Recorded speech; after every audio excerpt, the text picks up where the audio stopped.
tere!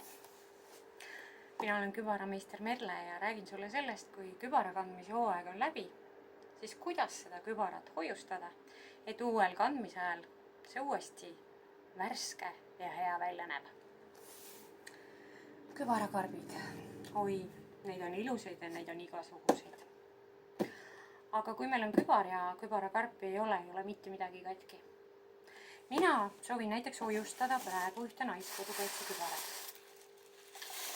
Kahjuks see siia ilusasse karpi ei mahu. Mis siis saab? Paneme selle ilusa karbi ära. Aga mul on üks sobivas suuruses pappkast. Tavaline pappkarp. Võib-olla isegi natuke liiga suur, aga pigem suur on parem kui väike ja seda igal juhul. Naiskodukaitsekübar. Siin on üks äär on natukene allapoole. Mis tähendab seda, et kui ma panen selle lihtsalt niimoodi kenasti karpi, siis näete, äär võib ära lamandada.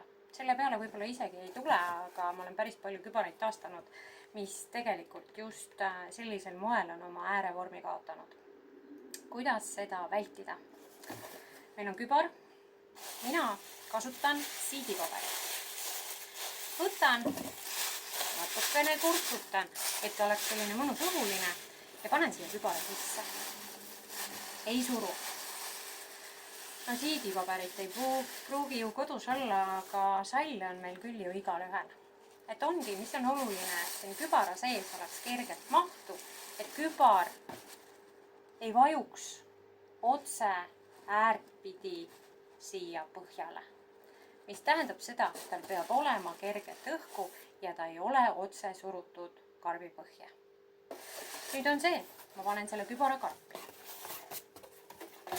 Tegelikult mul on siin karbis veel ruumi ja võib-olla on mul veel mõni kübar, mida ma tahan siia mahutada. Mul ei ole kodus nii palju ruumi, et iga kübar karpi panna. Mis siis saab? Ütleme, mul on selline kübar ja tegelikult ma kergelt proovin, kas ta mahub siia peale. Õrna ei suru, siis võib juhtuda see, et tegelikult mõlemad kübarad lähevad kergelt vormist välja. Kui ta on siia õrnad peale mahub ja ma võin tegelikult ka ise sellele teisele kübarale kergelt mahtu peale või sinna sisse panna, et kuidas seda õhku oleks siin aina rohkem.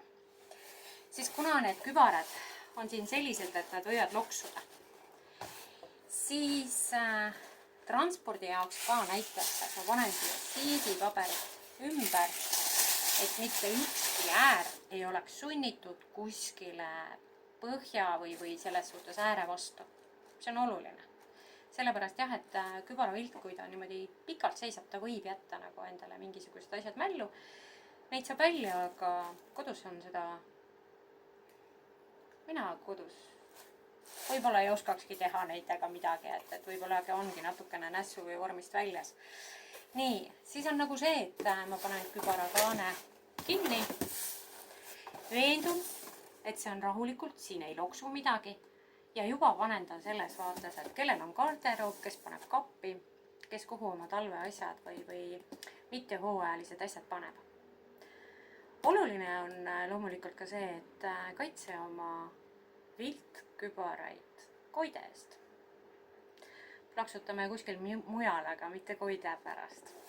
Aga selge, nüüd see läheb kappi. Aitäh teile!